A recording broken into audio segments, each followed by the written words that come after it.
نحمده ونصلي ونسلم على رسوله الكريم. أما بعد فأعوذ بالله من الشيطان الرجيم. بسم الله الرحمن الرحيم. قال الله تعالى في القرآن الحكيم: والتين والزيتون وطور سينين وهذا البلد الأمين لقد خلقنا الإنسان في أحسن تقويم. صدق الله مولانا العظيم. إن الله وملائكته يصلون على النبي يا أيها الذين آمنوا صلوا علیہ وسلموا تسلیما. تمام احباب آپ اسلام کی بارگاہ میں درود پاک قلبی کیفیت کے ساتھ پیش کریں. الصلاۃ والسلام علیک یا رسول اللہ وعلی آلک واصحابک یا سیدی یا رحمت للعالمین وخاتم النبیین وشفیع المسلمین وجد الحسن والحسین والحمد للہ رب العالمین. آج شب برات کی نسبت سے پہ سورۃ تین کی پہلی 4 آیات تلاوت کی ہیں. ان کا درس آج کی گفتگو میں شامل کرتے ہیں. اب آپ سماعت کریں خاموشی سے. اللہ تعالیٰ نے ارشاد فرمایا: انجیل کی قسم اور زیتون کی قسم اور سینا کے پہاڑ طور کی قسم اور اس امن والے شہر مکہ کی قسم. پہلی 3 آیات میں اللہ تعالیٰ نے 4 چیزوں کی قسمیں کھائی ہیں اور ان 4 قسموں کے بعد آیت نمبر 4 میں جواب قسم کے طور پر ارشاد فرمایا کہ ہم نے انسان کو احسن تقویم تخلیق کیا ہے. یہ تمام آیات کریمہ کا ترجمہ ہے. پورے قرآن پاک میں الحمد سے والناس تک جتنے خوبصورت پیرائے میں اللہ تعالیٰ نے حضرت انسان کی تخلیق کا ذکر کیا ہے، اتنے خوبصورت انداز اور پیرائے میں روئے زمین پر بسنے والی کسی مخلوق کی تخلیق کا ذکر نہیں کیا. اللہ تعالیٰ نے انسان کی تخلیق کا ذکر کرنے سے قبل 4 قسمیں کھائیں اور وہ ذات ہے جس کو قسم کھانے کی حاجت نہیں ہے. وہ اپنے کلام کی شان اہمیت یوں بیان کرتا ہے. وہ فرماتا ہے: ذالک الکتاب لا ریب فیہ. اس کلام میں کسی قسم کے شک کی گنجائش نہیں. وہ کوئی بات قسم سے کرے، کوئی بات قسم کے بغیر کرے تو سننے والے اور پڑھنے والے میں اس کے انکار کی گنجائش نہیں. جائے کسی کا ذکر کرنے سے قبل پھر وہ 4 قسمیں کھا رہا ہے. اس سے بات کی اہمیت میں وزن میں اضافہ ہو جاتا ہے. تو اس نے انسان کی تخلیق کا ذکر کرنے سے قبل 4 چیزوں کی قسم کھائی ہے اور پھر جا کے جواب قسم کے طور پر ارشاد فرمایا کہ ہم نے انسان کو احسن تقویم پیدا کیا. ابھی تک میں نے احسن تقویم کا ترجمہ نہیں کیا. وہ قرآن پاک کے لفظ بول رہا ہوں، صرف احسن تقویم. اس پر آپ تشریح اور تفسیر پڑھنا چاہیں، بڑی سیر حاصل گفتگو مفسرین کرام نے اس پر کی. اردو تفاسیر میں آپ پڑھیں، عربک میں پڑھیں، مگر وہ جتنی بھی تفاسیر کی ہیں ساری تفسیروں کے فہم کے لیے، سمجھنے کے لیے، پڑھنے اور سمجھنے والے کے اپنے علم کا بھی ایک لیول ہونا چاہیے۔ آسم تقویم کا سمپل سادہ عام ایک معنی اگر کیا جائے تو وہ یہ ہے کہ 4 قسموں کے ساتھ اللہ فرما رہا ہے کہ ہم نے انسان کو سونا بنایا ہے۔ کیا بنایا؟ ایک لفظ ہے سونا، وہ نہیں میں بول رہا، جس کا معنی ہے خوبصورتی، یہ ہے سونا جس کو آپ انگلش میں کہتے ہیں گولڈ، جو تولوں اور رتیوں کے حساب سے بکتا اور خریدا جاتا ہے۔ یہ وہ ترجمہ کیا جا رہا ہے، مفہوم بیان کیا جا رہا ہے کہ اللہ فرما رہا ہے کہ ہم نے انسان کو کیا بنایا؟ بولے سونا بنایا ہے۔ تھوڑی سی بات شاید مشکل پڑے سمجھنے میں، مشکل نہیں ہوگی۔ یہ سونا بنتا کیسے؟ ہماری سائنس کہتی ہے، اور اس پر کچھ چیزیں امام غزالی نے بھی لکھی ہے۔ سائنس کہتی ہے، جیسے قرآن نے فرمایا کہ اللہ نے 7 زمینیں بنائی اور 7 آسمان بنائے، تو سائنس کہتی ہے کہ اگر یہ 7 زمینوں میں سے 3 زمینیں اور 3 زمینوں کی مٹیوں کا کیمیائی خلاصہ یہ آپس میں قدرتی طور پر مل جائے تو پھر زمین کے اندر پتھر بنتا ہے۔ اور اگر 4 زمینوں کی مٹی کے کیمیائی اجزاء کسی کے ملانے سے نہیں، قدرتی طور پر آپس میں مل جائیں تو لوہا بنتا ہے۔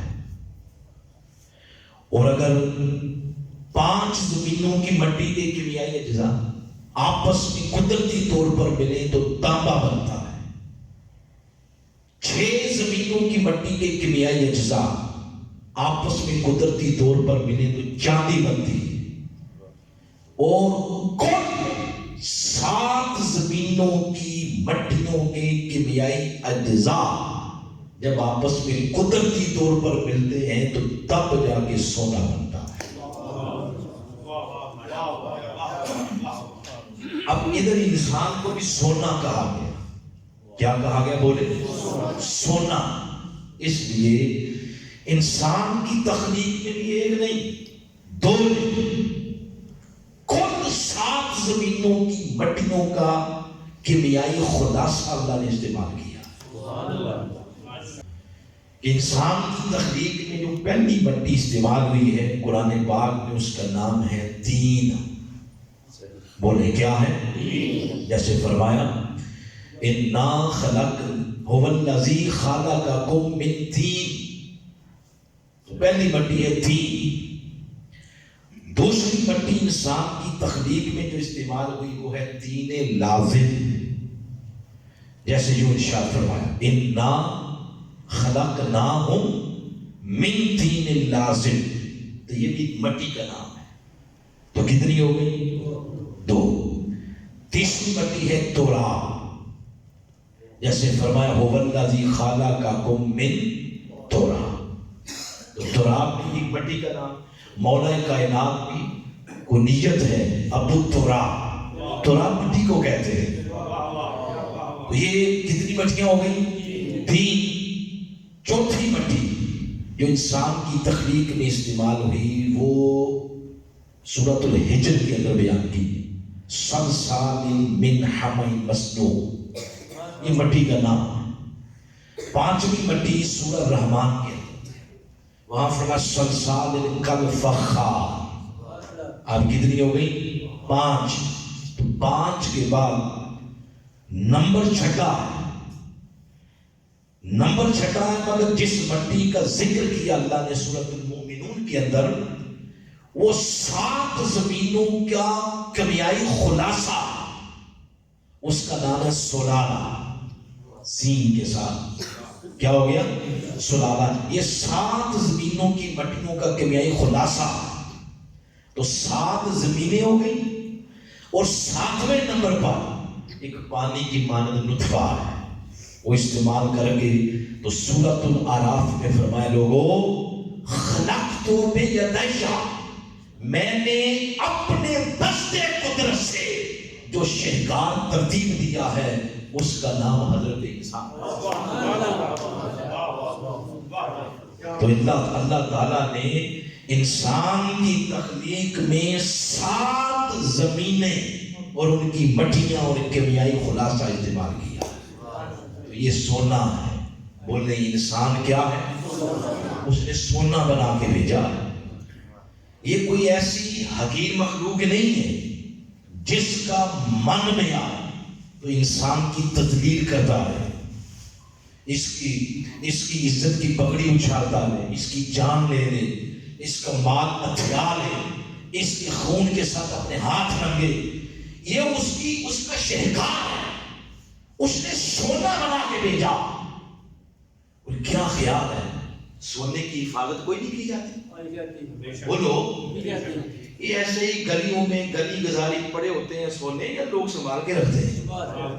آپ نے ایک پورا نظام بنایا ہوا ہے سونے کی حفاظت کا۔ آج کل لوگ بینک میں لا کر لے لیتے ہیں، گھر میں اگر خطرہ ہے تو بینک میں لا کر لے لیں، کوئی اس کی طرف ہاتھ بڑھانا چاہے تو پکڑ لیتے ہیں لوگ۔ یعنی ہم سمجھتے ہیں یہ قیمتی، یہ متاع ہے، اس کو چوری نہیں ہونے دینا۔ کیا خیال ہے جس کو اس نے سونا بنایا اس کی حفاظت کے لیے اس نے کوئی قانون ضابطہ نہیں بنایا ہوگا؟ کبھی آپ قرآن پڑھیں، ایک مقام پر وہ فرماتا خبردار کسی نے کسی کو قتل کیا تھا، اگر کسی نے کسی کو قتل کیا اس بدبخت نے پوری انسانیت کی جان لی۔ اور پھر فرمایا اگر کسی نے کسی کی جان بچا لی وہ خوش نصیب ہے، وہ سمجھ لے اس نے پوری انسانیت کو بچا لیا ہے۔ یہ کیا کیا جا رہا ہے؟ اس نے اپنے بنائے ہوئے سونے کی حفاظت کے لیے SOPs مقرر کر رہا ہے، باڑ لگا۔ تو کبھی آپ سورہ حجرات پڑھ لیں، اس کے اندر اس نے اپنے بنائے ہوئے سونے کی حفاظت کے لیے، سونا صفت انسان، اس کی جان مال عزت کے تحفظ کے لیے کبھی سورہ حجرات کو پڑھیں، اس نے کیا کیا باتیں ارشاد فرمائی ہیں۔ سورہ حجرات کی آیت نمبر 9، ویسے تو اس میں حضور نبی اکرم صلی اللہ علیہ وسلم کا ادب بیان ہوا، اس میں پہلی 8 آیات کے اندر۔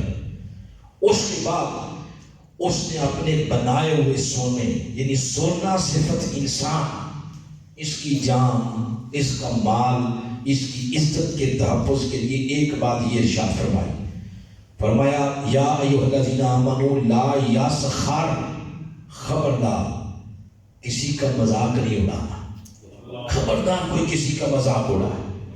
پھر آگے فرمایا ولا تلمزوا انفسکم، آپس میں خبردار کسی نے کسی کو طعنہ زنی کی۔ پھر فرمایا ولا تنابزوا بالالقاب، ایک دوسرے کے نام نہ ٹیڑے ٹیڑے بلایا کرو، سیدھا نام بولا۔ پھر اس کے بعد فرمایا یا ایھا الذین آمنوا اجتنبوا کثیرا من الظن، ایک دوسرے کے بارے میں گمان بھی اچھا رکھو۔ پھر آگے فرمایا ولا تجسسوا، نہ کسی کا عیب تلاش کرو، نہ کسی کا عیب آگے بیان کرو۔ پھر فرمایا ولا یغتب، غیبت بھی نہ کرو۔ گویا ہر وہ لفظ، ہر وہ حرف جس سے کسی کی عزت داؤ پہ رکھتی ہے، سونا صفت انسان کی عزت پہ حرف آتا ہے۔ اللہ نے ہر اوش، عادت، خصلت، حرف اور لفظ کے اوپر اللہ تعالیٰ نے بین لگا دیا، اس لیے کہ اس نے اس کو سونا بنا کے بھیجا۔ اور سونے کی حفاظت دیکھیں وہ کس طرح کر رہا۔ پھر شب برات کی مناسبت سے اگر اس گفتگو کو ادھر لے جائیں تو پھر پیغام یہ بنتا ہے انسان تمہیں بنا کے بھیجا ہے سونا۔ بولو نہیں بلند آواز، کیا بنا کے بھیجا ہے؟ سونا۔ تو بنا کے بھیجا ہے سونا، تو فرمایا پیغام یہ ہے تعویذ بنا کے گلے میں ڈال، کسی کو 10 سال بعد بلاؤں گا واپس، کسی کو 20 سال بعد، کسی کو 30 سال بعد، کسی کو 50، کسی کو 70، حد کرنے تو 100 سال، تو 100 سال بعد بھی اگر کسی کو واپس بلایا تو وہ پیغام یہ دے رہا ہے کہ اتنی بات یاد رکھنی ہے کہ جیسے میں نے سونا بنا کے بھیجا تھا میں نے اسی طرح سونا واپس بھیجا۔ میری بارگاہ میں کھوٹ کی گنجائش کوئی نہیں۔ سونے کے متضاد کیا لفظ ہوتا ہے؟ کھوٹ، ملاوٹ۔ تو وہ فرما رہا ہے جیسے سونا بنا کے بھیجا تھا ایسے ہی سونا واپس لینا۔ میری بارگاہ میں کھوٹ، ملاوٹ، آمیزش اس کی گنجائش نہیں۔ ہم بھی دیکھیں جیسے کوئی گھر بنانا چاہے، بچے کو باہر بھیجنا چاہے، کوئی بچے کی اعلیٰ تعلیم کا انتظام کرنا چاہے، گھر میں 2، 4، 3، 5، 6 تولے کسی کے سونا پڑا ہو، زرگر کے پاس جاتے ہیں بیچنے کے لیے، تو زرگر اس کا وزن کرتا ہے، وزن کر کے بتاتا ہے کہ آپ کا سونا 3 تولے خالص ہے اور 1 تولا کھوٹ، یا اس کو پالش کہتے ہیں یا اس کو ملاوٹ کہتے ہیں۔ تو کیا خیال ہے جو ریٹ 3 تولے کا لگے گا وہ 1 تولا جو کھوٹ ہے اس کا بھی کوئی ریٹ لگے گا؟ وہ زرگر پاگل نہیں ہے، عام ناقص عقل والا انسان نہیں کھوٹ کی قیمت لگاتا، تو کہاں اس خالق و خالق کی۔ وہ فرماتا ہے اگر تم نہیں کھوٹ کی قیمت لگاتے تو میں کیوں لگاؤں گا؟ میری بارگاہ میں کھوٹ کی گنجائش ہی نہیں۔ اس لیے انسان یاد رکھ، قبر میں آنے سے پہلے یہ تیری زندگی کے سانس غنیمت ہے، اس زندگی میں خود اس کھوٹ کو دور کر لو جو سونے کے ساتھ مل گیا قبر میں آنے سے پہلے۔ اور قبر میں تم لے کے آئے تو پھر میں دور کروں گا اور تمہیں تکلیف ہوگی۔ اور وہ کیسے کرتا ہے؟ جیسے ہمارے زرگر کرتے ہیں، یہ سونے کو کہاں رکھتے ہیں؟ آگ میں رکھتے ہیں، اور سونا الگ اور کھوٹ الگ۔ اس الہ کا بھی الوہی طریقہ یہی ہے، وہ بھی آگ میں رکھے گا، اور بندہ پھر آگ کو کہتا ہے یہ عذاب ہے، تو وہ آگے سے محبت سے فرماتا ہے وہ نادان بھلا اپنوں کو بھی کوئی عذاب دیتا ہے؟ ما یفعل اللہ بعذابکم، میں نے کیا کرنا تمہیں عذاب دے کے؟ مجھے کوئی خوشی نہیں ہوتی تمہیں عذاب دینے میں۔ تو مولا یہ آگ کیا ہے؟ فرماتا ہے نادان انسان، یہ جو تیرے سونے کے ساتھ کھوٹ مل گیا قبر کے اندر، اس کو آگ سے دور اس لیے کرتا ہوں کہ یہ قبر کے اندر ہی اتنا صاف ستھرا مزکا مچلا ہو جائے کہ قیامت کے دن میرے قریب بیٹھنے کے قابل ہو جائے۔ اس لیے اس کو قبر کے اندر ہی دور کرتا ہوں تاکہ قیامت میں میری جنتوں میں قرب پانے کے قابل ہو جائے۔ اور تم اگر سمجھتے ہو کہ نہیں یہ برداشت نہیں کر سکیں گے تو اس دنیا میں کسی نے ہاتھ نہیں باندھے ہوئے، تم خود کھوٹ دور کر۔ اگر یہ عذاب، یہ جہنم کا جو آگ ہے اس کو تم عذاب کہہ رہے ہو، تو برداشت نہیں کر سکتے تو تم خود کر دو۔ تو باری تعالیٰ اگر وہ خود کرنا چاہے تو اس کا طریقہ کیا ہے؟ تو وہ خود کھوٹ دور کرنے کے 3 طریقے بتاتا ہے۔ قرآن حدیث کا نچوڑ دے رہا ہوں۔ اس دنیا میں آپ بیٹھے ہیں نا، آپ درس قرآن میں بیٹھے ہیں، جمعہ پڑھنے جائیں، اپنے پیر صاحب کے پاس چلے گئے، اپنے شیخ کی صحبت میں بیٹھے ہیں، خود قرآن پڑھ رہے ہیں، حدیث سن رہے ہیں، آقا اسلام کی کوئی نعت سنی، کوئی ایسا جملہ لگ گیا دل کو، ایک کیفیت بن گئی، اور پچھلی زندگی پہ نظر جا پڑی اور من کے اندر سے یہ آواز آئی کہ میری تو ساری زندگی پہ کھوٹ ہی کھوٹ ہے، اب مولا کیسے اس کو دور کروں؟ تو اس نے 3 طریقے بتائے ہیں کھوٹ دور کرنے کے۔ پہلے طریقے کا نام ہے توبہ۔ بولے کیا نام ہے؟ توبہ۔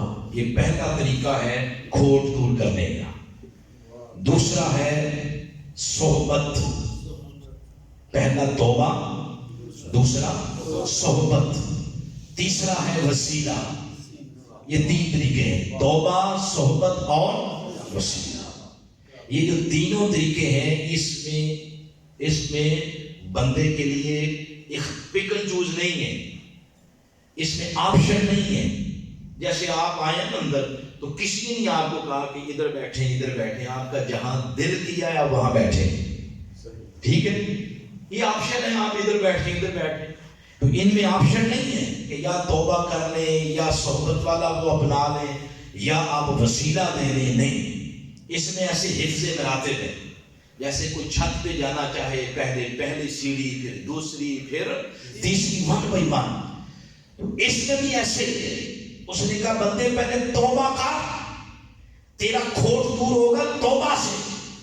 اور اگر 70 سال کوئی توبہ کرتا رہا، استغفار کرتا رہا، مگر اس کا کھوٹ دور نہ ہوا، تو مطلب یہ ہوگا کہ بندے تیری توبہ میں اتنی پاور نہیں کہ تیرا کھوٹ دور کر سکے.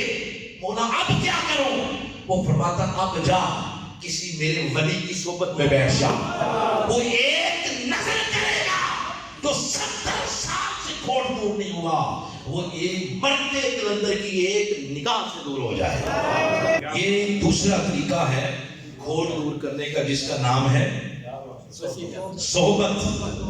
اور اگر صحبت سے بھی کام نہ ہوا، آخری فائنل ایک ہی طریقہ ہے، اس کا نام ہے حسن و حسین کے بابا مکین گنبد خضرا کا وسیلہ. یہ آخری طریقہ ہے. 3 طریقے ہو گئے کھوٹ دور کرنے کے، توبہ، صحبت اور وسیلہ مصطفیٰ صلی اللہ علیہ وآلہ وسلم. تو ویسے گفتگو یہاں بھی ختم ہو سکتی ہے کیونکہ یہ سارا خلاصہ میں نے بیان کر دیا. آگے بیان کروں گا تو توبہ پہ تھوڑی بات کر لیں گے، تھوڑی سی صحبت پہ کر لیں گے، تھوڑی سی وسیلہ مصطفیٰ پہ. تو یہاں سمیٹ دیں یا تھوڑا سا نہیں چلیں آگے بڑھے، تھوڑا بڑھے. ٹھیک ہے، 9:15 بجے تک تمہارا رائٹ ہے. آگے پھر آپ نے جی کیا تو پھر کریں گے. تو پہلا طریقہ کیا ہے؟ توبہ ہے. اب آپ نے خود کہا ہے تو بولیں گے تو آگے چلیں گے. پہلا کیا ہے؟ توبہ ہے. توبہ کے بارے میں ایک مغالطہ ہے ہمارے ہاں. ہم یہ سمجھتے ہیں کہ توبہ اس کو کہتے ہیں چوریاں بھی کرتے رہیں، ڈکیتیاں بھی کرتے رہیں، اور رمضان آئے تو تہجد بھی شروع کر لیں، یہ توبہ ہے. ہم یہ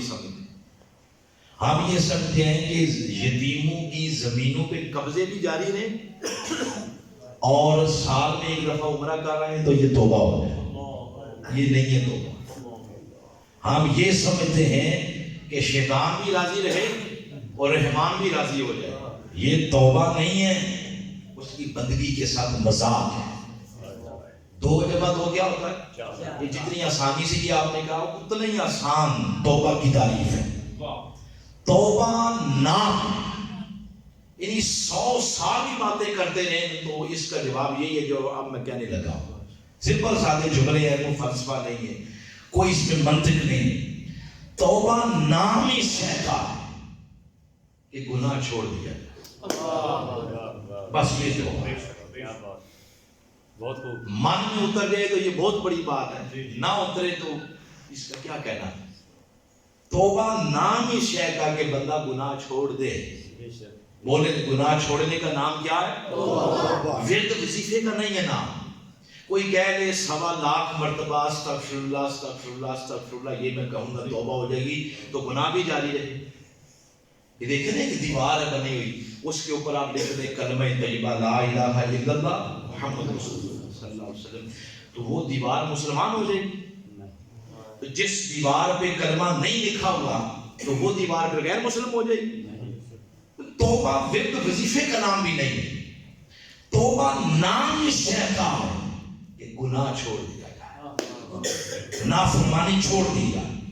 یعنی گناہ کے رستے پہ چلتے چلتے یک لخ بندے کو خیال آ گیا کہ میں نے مرنا ہے، میں نے قبر میں جانا ہے، میرا بھی جنازہ ہونا ہے، اس قبر کے اندر مجھے بھی لوگ رکھیں گے. بس اس خیال سے بندہ گناہوں کے رستے سے نیکی پہ آ جائے، اس کا نام توبہ۔ توبہ نام ہی گناہ چھوڑنے کا۔ اس کے بعد جب آپ کہیں گے نا استغفر اللہ، تو یہ جو لفظ ہے یہ آپ کی توبہ کو دلہن بنا کے اللہ کی بارگاہ میں پیش کرے۔ اس کے بعد آپ کہیں گے استغفر اللہ۔ حضور شیخ الاسلام ڈاکٹر محمد طاہر القادری مقدس العالی، آپ نے اس پر ایک پوری کتاب لکھی ہے جس کا نام ہے توبہ استغفار، بڑی ضخیم کتاب ہے۔ اس میں پھر یہ ساری باتیں آپ پڑھ سکتے ہیں کہ حضرت ام المومنین حضرت عائشہ صدیقہ رضی اللہ تعالیٰ عنہ فرماتی ہیں آپ علیہ السلام ایک دن میں 70 مرتبہ توبہ کرتے تھے، استغفار کرتے تھے۔ دوسری حدیث میں ہے 100 مرتبہ۔ اب یہ اس عظیم ہستی کی بات ہو رہی ہے جن کا مقام وہ نہیں ہے جہاں ہم بیٹھے ہیں۔ حضور کا مقام ماما، پہلا آسمان نہیں، وہ بھی نیچے، دوسرا وہ بھی نیچے، ساتواں آسمان نیچے، حتیٰ کہ دھنا نیچے، تدکا نیچے، کانا کعبہ قوسین نیچے، او ادنا کیا گوشے کبرا پہ بٹھا کے حسن کے سارے پردے ہٹا کے جس مقام پہ اللہ اپنے محبوب کو اپنی زیارت کرواتا ہے، مصطفیٰ کا مقام وہ مقام ہے۔ اس مقام پہ بیٹھنے والے نبی اگر ایک دن میں 100 مرتبہ استغفار کریں اور ہماری زبان کو 1 مرتبہ بھی توفیق نہ ہو تو پھر ہمیں اپنے ایمان کی پوزیشن پر غور کرنا چاہیے، ہم کس خاطر ہیں۔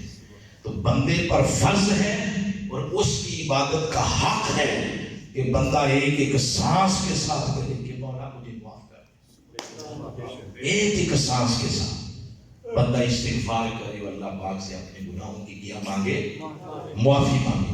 یہ پہلا طریقہ ہے کھوٹ دور کرنے کا، جس کا نام ہے توبہ۔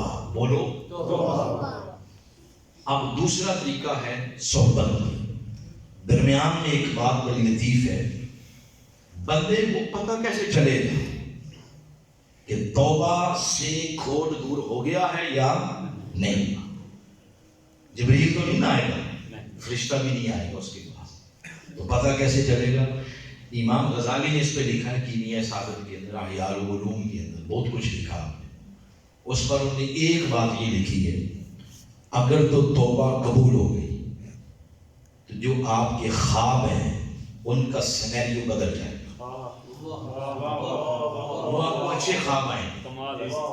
ہو سکتا ہے کسی خوش نصیب کو سرکار غوث پاک کی زیارت ہو، پھر اپنے مرشد کی خوابیں آنا شروع ہو جائیں گی، زیارت ہونا شروع ہوگی، اپنے شیخ کی، والدین کی۔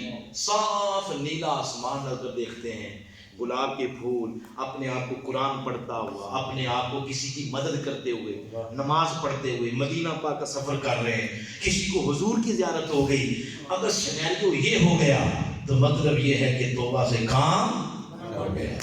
فالزم، اب اپنی توبہ پر پکے رہو، مضبوط ہو جاؤ۔ اور اگر توبہ سے کام نہ ہوا، جیسے آپ کسی کو واٹس ایپ پہ میسج کرتے ہیں نا، تو پھر اگلا بندہ آپ کو جواباً کچھ نہ کچھ تو کہتا ہے نا، ہاں یا نہ تو کہے گا۔ آپ نے کہا مولا معاف کر، تو اگر اس نے نہ کیا تو وہ آپ کو جواب دے گا ڈراؤنی خوابوں کے ذریعے۔ اگر اس نے کر دیا تو وہ آپ کو جواب دے گا اچھے خوابوں کے ذریعے۔ تو اگر خواب آئی ڈراؤنی، اس کا کبھی قطعاً یہ مطلب نہیں ہے کہ تعویذ داغے لینے کے لیے دوڑ پڑے آپ۔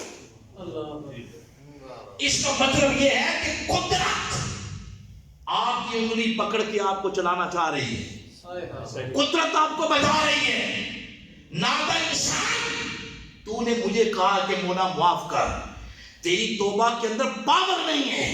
کیوں؟ تو توبہ تو کرتا ہے مگر بروں کی صحبت نہیں چھوڑتا۔ اب اپنی اس صحبت کو چھوڑ، چلا جا کسی نیک بندے کی صحبت میں بیٹھ جا۔ تیری توبہ میں اتنی پاور نہیں ہے کہ تیری توبہ کو قبولیت کے درجے پر یہ فائز کر سکے تیری اس معافی کو۔ اب اپنی صحبت کو بدل، کسی مردے کے اندر کی صحبت میں جا، وہ ایک نظر کرے گا تو جو توبہ سے کام نہیں ہوا وہ مردے کلندر کی ایک نظر کے ساتھ ہو جائے گا۔ کسی نیک بندے کی صحبت میں جا کے بیٹھ، تو تیری صحبت صحیح نہیں، تو بروں کی صحبت میں بیٹھا، ادھر توبہ بھی کرتا ہے، جا کے ساتھ زانیوں کے پاس بیٹھتا ہے، ادھر توبہ کرتا ہے یارانے سارے ڈاکوؤں کے ساتھ، چوروں کے ساتھ، پرموٹ ان کو کرتا ہے، اور کرتا میری بارگاہ میں آ کے توبہ ہے۔ تیری صحبت صحیح نہیں، اپنی صحبت بدل۔ تو وہ کھوٹ جو 70 سال دور نہیں ہوا توبہ کرنے سے، وہ نیک صحبت سے دور ہوتا ہے۔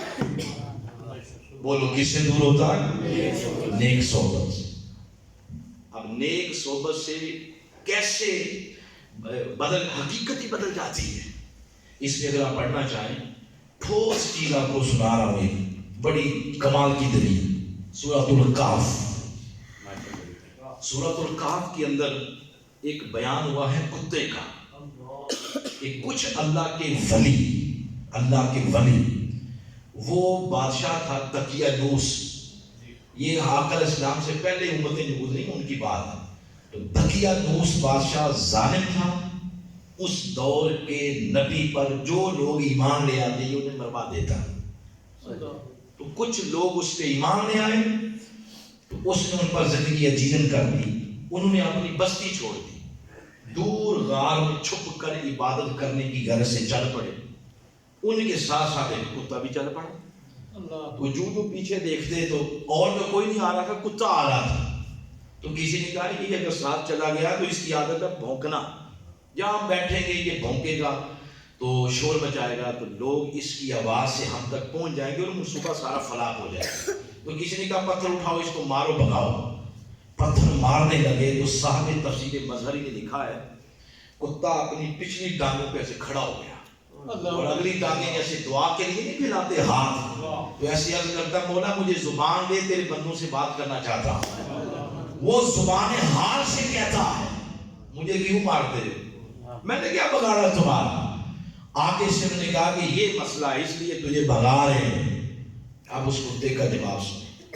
اس کتے نے کہا ہے اللہ کے بندو بے فکر ہو جاؤ، میں نے بھونکنے والوں کی صحبت ہی چھوڑ دی،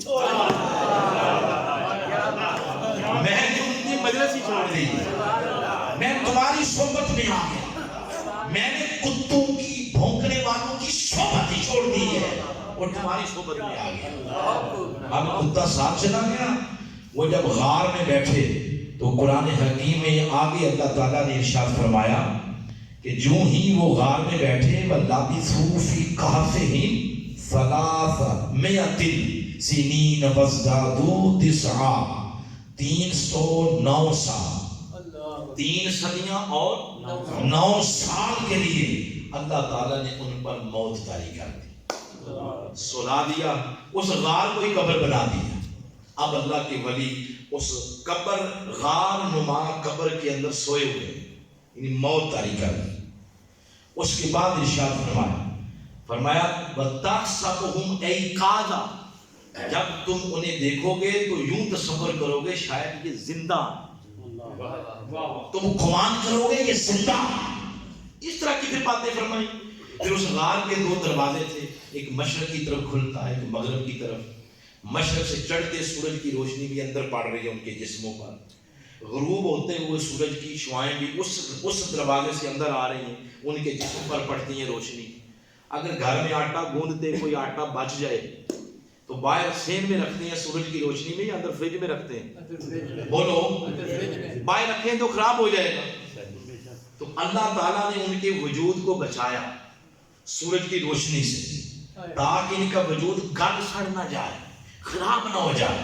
تو اللہ نے کیا کیا؟ فرمایا وَتَرَى الشَّمْسَ إِذَا طَلَعَتْ تَزَاوَرُ عَنْ كَهْفِهِمْ ذَاتَ الْيَمِينِ وَإِذَا غَرَبَتْ تَقْرِضُهُمْ ذَاتَ الشِّمَالِ۔ فرمایا چڑھتے سورج اور غروب ہوتے سورج، تو چڑھتے بھی غروب ہوتے بھی ان کے دروازے سے دائیں بائیں جانب مڑ کے چڑھ اور مڑ کے غروب ہو، تاکہ تیری شعاؤں کے ساتھ کہیں کے جسم خراب نہ ہو جائے۔ 3 صدیوں کے لیے اللہ نے اپنی تقدیر کا نظام ہی بدل کے رکھا، جن کی خاطر ولیوں کی خاطر، تو ولیوں کی خاطر اللہ تقدیریں بھی بدل کے رکھ دیتا۔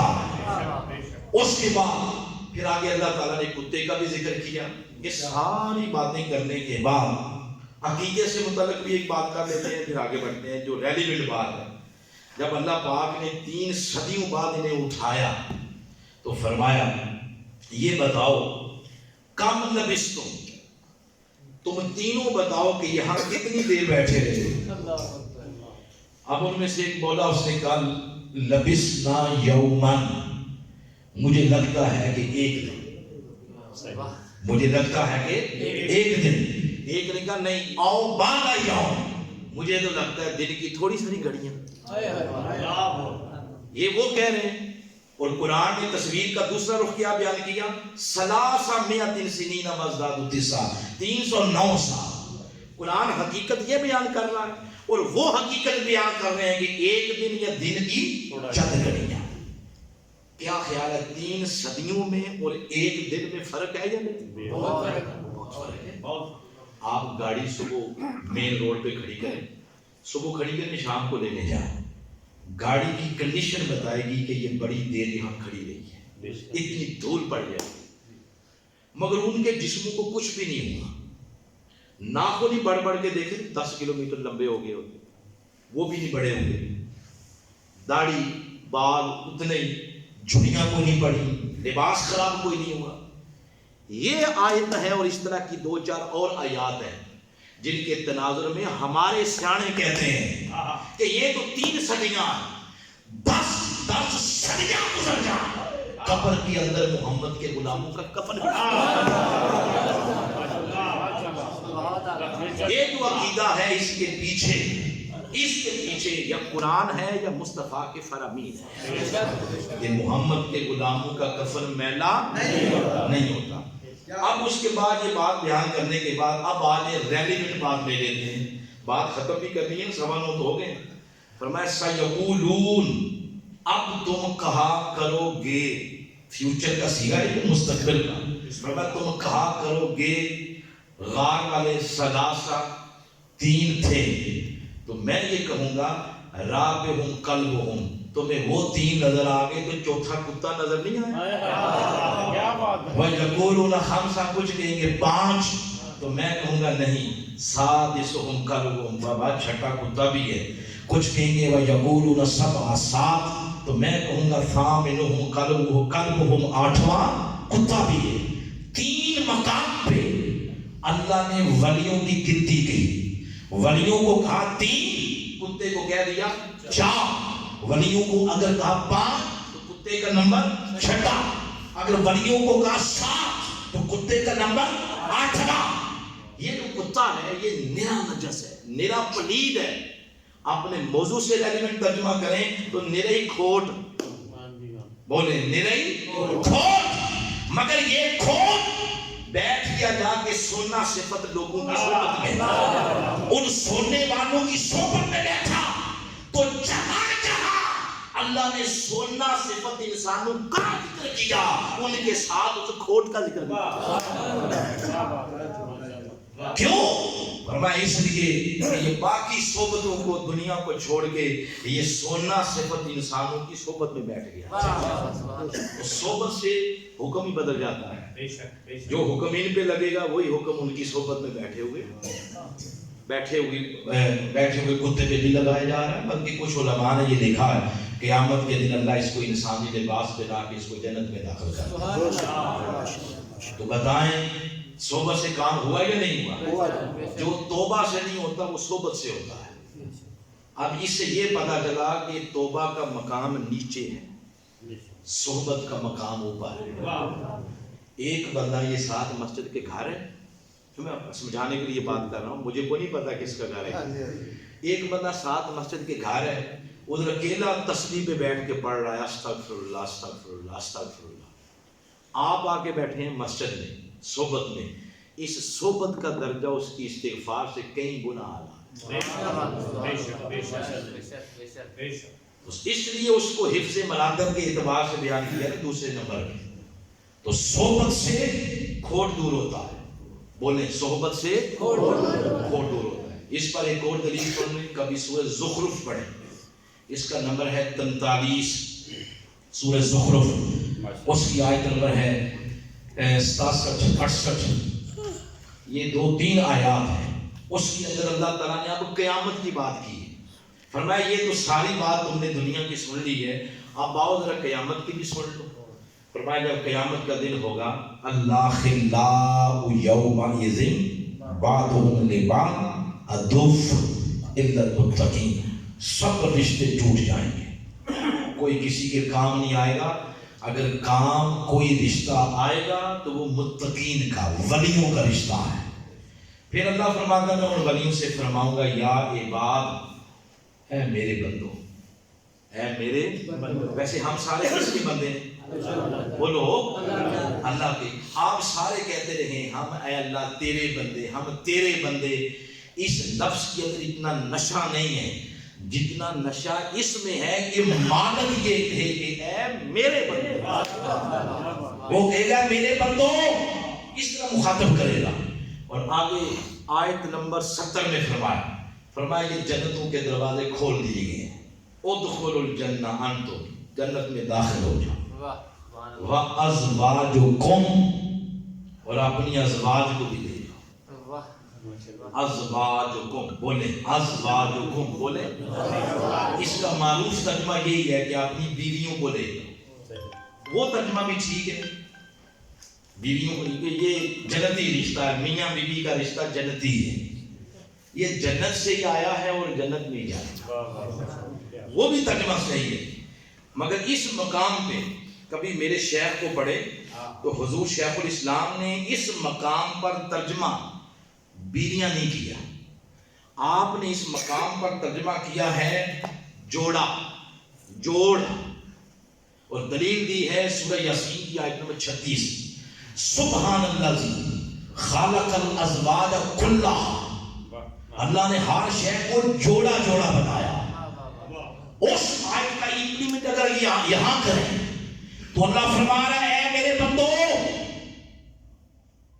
اے داردار گوڑا، اے پیر جماعت علی شاہ، اے بابا بلے شاہ، اے داردار کی جمیری، اے خواجہ معین الدین چشتی جمیری، اے بائی جزیر، اے بائی جزیر، اے حضرت خواجہ نظام الدین اولیاء، اے سیال والے بابا، اولیاء کرام کو مخاطب کرے گا اللہ، اے میرے بندو، اے طاہر علاؤدین گیلانی، اے طاہر القادری، اے میاں محمد بخش، اے تبریہ والے سرکار، اے بڑیدہ شریف والے بزرگ، آج تم بھی جنت میں داخل ہو جاؤ۔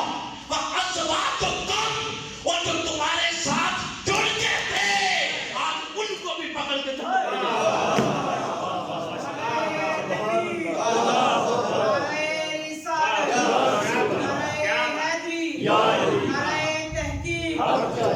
اصل میں اللہ یہ فرمانا چاہ رہا ہے کہ جو تمہاری صحبت میں آ کے اتباع زواجوں کو، اور جو تمہاری صحبتوں سے جڑ گئے تھے انہیں بھی لے کے جنت میں چلے۔ تو آپ دیکھ رہے ہیں قیامت کے روز بھی فیصلے صحبت بھی کیے جا رہے ہیں۔ آج رات جب سوئیں، میکسیمم یہاں ہمارے جوان ساتھی بیٹھے ہیں، بچے بیٹھے ہیں، تو آج جب رات سوئیں، آج لسٹ بنانی ہے اپنے دوستوں کی، اور نہ امی سے پوچھنا ہے نہ ابو سے پوچھنا ہے، اندر والے مفتی صاحب سے پوچھنا ہے، یہ جو ضمیر بیٹھا ہے اندر، اس سے پوچھنا ہے کہ میرے دوستوں کی لسٹ میں کوئی ایسا دوست تو نہیں ہے جس کی وجہ سے میں خدا کی پکڑ میں آ جاؤں۔ اور وہ کون بتائے گا؟ وہ آپ کو اندر کا من، آپ کا من بتائے گا، آپ کا مفتی بتائے گا، آپ کا ضمیر بتائے گا۔ اگر کوئی ایسا دوست ہے جس کے بارے میں اندر کھٹکا ہے، آج وقت ہے ایسی صحبت کو چھوڑنے۔ اور اگر کوئی ایسا دوست ہے جس کی دوستی بھی آپ کو فخر ہے کہ اس کی وجہ سے شاید میں بھی بخشا جاؤں، تو فالزا ایسی دوستی کو، ایسی صحبت کو پھر پکا پکڑ لو۔ ایسی دوستی کو کیا کر لو؟ پھر پکا پکڑ لو۔ تو آج صحبت کا، سنگت کا مفہوم بدل گیا ہے۔ یہ بھی صحبت ہے، یہ بھی دوستی ہے، یہ بھی سنگت ہے۔ آپ اس پہ جو ایپ کھولیں گے، جو سائٹ کھولیں گے، یوٹیوب کھول کے آپ جو دیکھیں گے آپ اس کی صحبت میں چلیں گے۔ آپ غلاظت دیکھ رہے ہیں تو یہ لکھ رہا ہے کہ یہ غلاظت کی صحبت میں بیٹھا ہوا ہے. آپ ادھر کوئی نعت سن رہے ہیں تو یہ لکھ دے گا یہ آپ نے نبی کی تعریف سن رہا ہے. یہ بھی صحبت ہے. تو یہاں سے لے کر فزیکلی انسانوں کی صحبت تک ہمیں اپنی صحبتیں بدلنی ہوں گی. اس کا پازیٹیو استعمال کریں. اس کو دیکھ دے کے نہ اپنی آنکھوں کو گندا کریں نہ اپنے من کو گندا کریں. پازیٹیو اس کا استعمال کریں. تو وہ گناہ جو توبہ سے معاف نہیں ہوتے کس سے معاف ہوتے ہیں؟ صحبت سے. اور اگر صحبت سے بھی کام نہ ہوا، ہم منٹ تو ہمارے پاس کوئی رہ گئے ہیں 10، تو اس کے اندر ہم اپنی گفتگو کو مکمل کر لیں. تو اگر صحبت سے کام نہ ہوا، اس کا مطلب یہ ہے بندے تیرے گناہ بہت زیادہ، تیری خطائیں بہت زیادہ ہیں. اب یہ جو لفظ میں بول رہا ہوں گناہ یا خطائیں، یہ قرآن کے تو لفظ، قرآن میں تو گناہ کا لفظ کوئی نہیں آیا. چھوٹا گناہ بڑا گناہ، گناہ کا لفظ نہیں. یہ تو ٹرانسلیشن ہے. قرآن میں چھوٹی غلطیاں ہوں گی چھوٹی، اس کو کہتے ہیں خطائیں. بڑے گناہ ہیں اس کو کہتے ہیں ظلم. بولے کیا کہتے ہیں؟ ظلم. چھوٹے چھوٹے گناہ ہیں تو ان کو کہا کہ قرآن کہہ رہا ہے خطا. بڑے کبیرہ ہیں تو اس کو قرآن کہتا ہے ظلم. تو اس کا مطلب ہے کہ اگر توبہ سے نہیں کام ہوا، صحبت سے نہیں ہوا، اس نے بڑا ظلم کیا ہوا ہے. وہ ظالم ہے کہ نہ صحبت سے کام ہوا نہ توبہ سے کام ہوا. اس کا مطلب ہے کہ اتنے گناہ. تو ایسے ظالموں کے لیے اللہ ایک اور دروازہ کھول رہا ہے. وہ فرماتا ہے وَلَوْ أَنَّهُمْ إِذْ ظَلَمُوا أَنفُسَهُمْ، اپنی جانوں پہ اتنا ظلم کہ نہ توبہ سے معاف نہ صحبت سے معاف. اے اپنی جانوں پہ ظلم کرنے والوں، کبھی یہ نہ کہہ دینا کہ اللہ پاک نے کوئی اور آپشن نہیں دیا، مہلت نہیں دی. اب آؤ جاؤکا، اب آؤ میرے محبوب کے در اقدس.